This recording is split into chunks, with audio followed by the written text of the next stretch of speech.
This one is basically what we're trying to do today is the drumsticks, just score the drumstick nice and rustic, so you get the flavors can go inside the meat.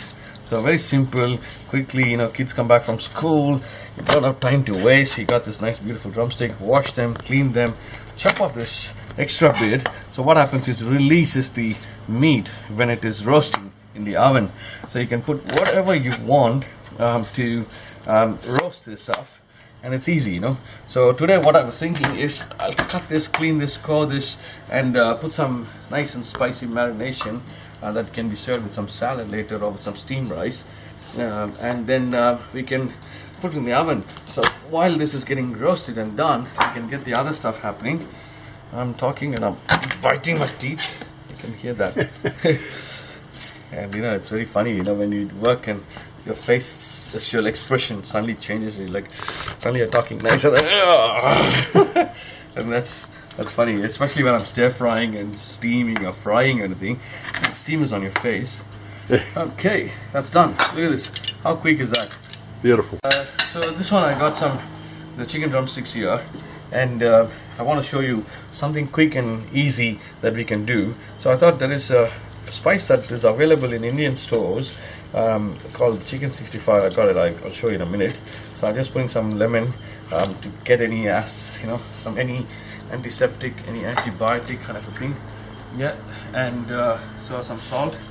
So these are the primary stuff that good meat needs. Good salt. Okay, and some lemon juice. Okay, so I'll do this for a second.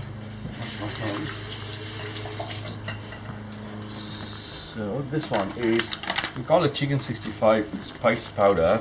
There's so many different brands there, but look at this one. I like this one, but actually you dice up the chicken boneless, you marinate it, you deep fry it, and that's a different, maybe I'll do another show maybe another day.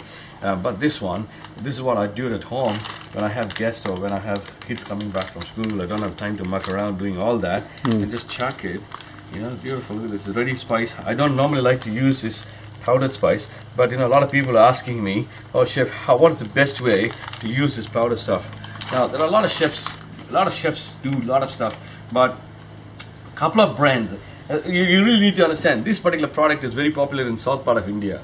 So you need to get this brand that comes from south part of India. Like this is a Malayalam, probably from Kerala, but South India like Chennai or Tamil Nadu or from Kerala, these products are very close to the flavors that you can get. So you really need, because those are the ingredients available from that region, so you really need to work on that particular product so that you get the output what you want. Otherwise it will change the flavor to a North Indian flavor or different flavor. But people who from overseas won't understand or get it, but the guys who from that particular region will say, oh, that's a bit different. So basically I scored it, I put some salt, lemon juice, and I put this powder. Now basically I'm going to put some oil and just marinate it and line it up in the tray, and that's going to go into the oven. Okay, cool. So basically what I've done is I've just taken some coriander leaf. I put the spices ready to go. I thought I'll put some coriander roots, just make sure there's no sand on it. Wash it nicely, some chop it up.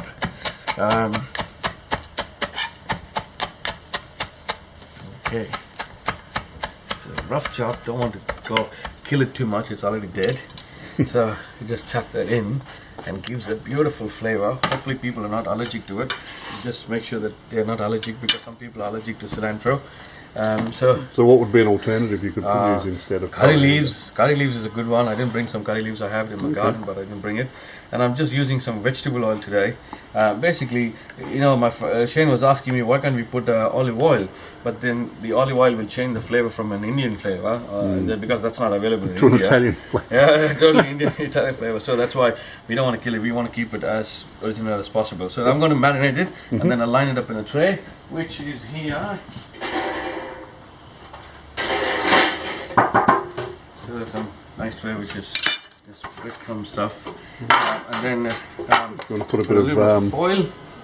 So I use baking paper or foil. Baking paper, okay. Oh no, up to you, mate. No, baking paper is fine. As long as it doesn't stick. I use baking paper for everything. Because it doesn't want it to give us some extra work. That's all. Yeah, easier to clean up. That's right. Because I'm lazy. No, not only you, everyone. I suppose all the chefs are like that. The easier the better. The kitchen hands will easy. Love you for what you do. You know, don't make them too much work. So a little bit of oil that side, so it sticks to that side. Yep. And then come back. Basically, use your hand, give it a good polish, you know. And the more love, the better.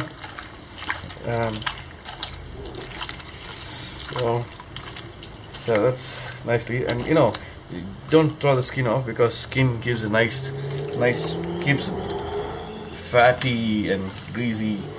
Nicely, you know, the texture is beautiful. I don't think keeps you the should meat use words like fatty and greasy. nice and moist, you know. It keeps it moist. Moist, that's the word. Yes. Moist. That's a word, I suppose. So I marinated well, just because I scored it. Yes. The spices have gone right deep inside, and then the skin covers up and protects it. You know, look at that. So that's a good way of keeping it all intact. And then it goes back. Beautiful. So the same way, the scores are there, and we say, for example, this is a good way of doing it, and then you cover it up, and the flavor stays intact. And I think that's a good way of roasting your nice drumstick chicken 65. Beautiful. It's supposed to be deep fried, but we're making a little bit healthier. The same stuff comes out, but a little bit technique different. That's it. Okay. So this goes straight into the oven. Yeah, let's go straight to the oven. We put it as a How hot? about 180, 200, 180. I would start with 200 degree and then bring it to 160, slow cook it, make sure it's till done. We don't want to burn it. How long does it take to cook chicken? It takes about 30 minutes to 40 minutes. Half hour, yeah. Okay, Cool. so that's what you're doing is this drumstick that you put in the oven is almost ready to go. And so what I'm doing is I'm doing a basting. Yesterday I asked one of my students, what is this process called? I had no idea. I had explained, as you guys are learning, you better know what is basting. So this is basting. So basically applying the same fat over the meat, so it gets a nice crispy product. Okay, beautiful, nice smelling. Oh, it's nice smell. Okay. So I baste this off and leave it for a while till it's nicely golden brown. So guys, we're back again. So look, this drumstick chicken, what we made in the oven, we cleaned it up and we set it up. And you know, when you plate it up, put it neatly so it looks nice, you know, instead of chucking stuff. Oh, we don't want to see all the herbs and everything is beautifully cooked. The meat is literally falling apart, and smells divine. Can't wait to eat. So we're getting a banquet sort of stuff happening. So I don't want to waste this juice. Look at this beautiful juice. So it's very hot. Hot. Okay, so it's nice and basically chicken stock. You can pour it over, and that keeps the chicken moist. And so tomorrow, or even day after, you have some leftover, you want to just dig in, and you can use that. Now look at this beauty. Wow. Came out really good.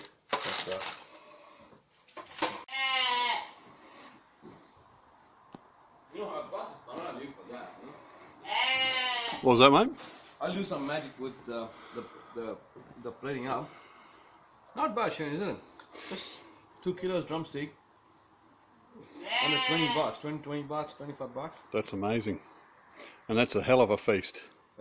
Magnificent. What, 4 or 5 people?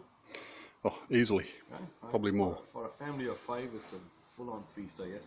Yep. Alright, cool.